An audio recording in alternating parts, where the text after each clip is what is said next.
The issue I'm going to present is the need for stronger gun laws by Adrian Swalzo.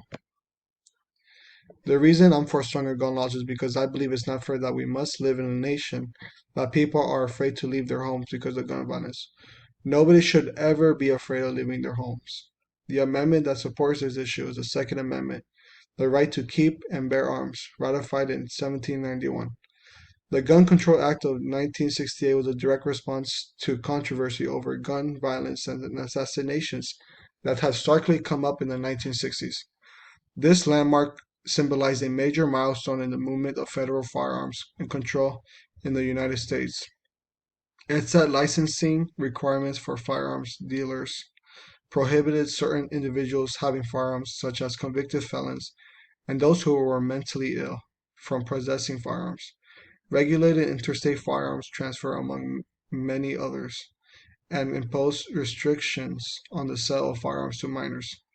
In addition to this, it demanded serial numbers for every firearm to be marked as a tool for tracing purposes. The result of the Gun Control Act of 1968 was the creation of the firearms industry regulation as a whole, which has been the base of the further dictation as for the gun control issue in the U.S. since then.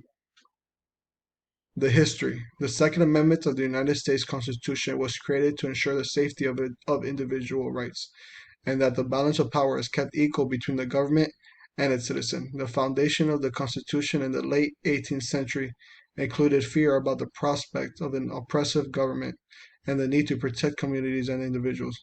Utilizing the English common law, organized militia traditions, and Enlightenment philosophies, framers of the Bill of Rights incorporated the Second Amendment to the Constitution and affirmed the right of the people to keep and bear arms.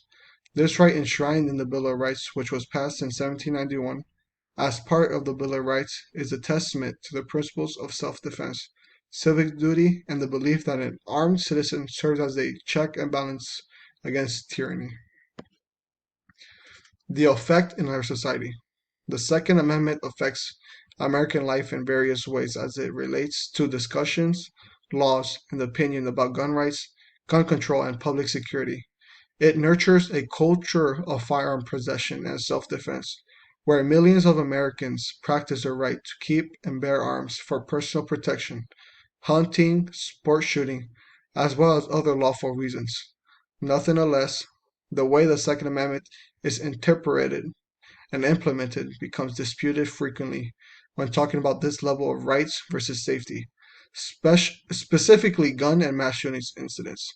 In the gun regulations, the ongoing conversations informs congressional discussions, legal precedents, and mass attitudes towards guns, which is a part of the complex picture of rights, obligations, and perspectives on firearms in America.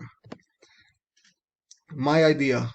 First, I will do a deep research into already existing gun laws, find the areas which require improvement, and target the solutions that are evidence based, public centered, while safeguarding Second Amendment rights. After that, I will interact with diverse sets of stakeholders, which include gun violence survivors, law enforcement officials, mental health experts, and community leaders to gather some useful information and to make a broad coalition of supporters. The contributions of my constituents will be utilized to develop legislation that comprehensively tackles the problems of universal background checks, closing loopholes, and encouraging safe gun ownership. After that, I'll carefully work with congressional members relying on data, successful stories, and powerful appeals to draw the support from both sides of the fence for my proposals. During the whole process, I'll be flexible and ready to compromise to get the deal that has a common ground with my principle to fair reform. Lastly, I will employ a strong public education program to enlighten the society, generate grassroots support, and urge lawmakers to advocate for gun reform. Through consistent fighting for change and functioning collaboratively with our stakeholders and lawmakers, I know that we will be able to successfully make a meaningful amendment to our gun laws and guarantee the safety of everyone in our community.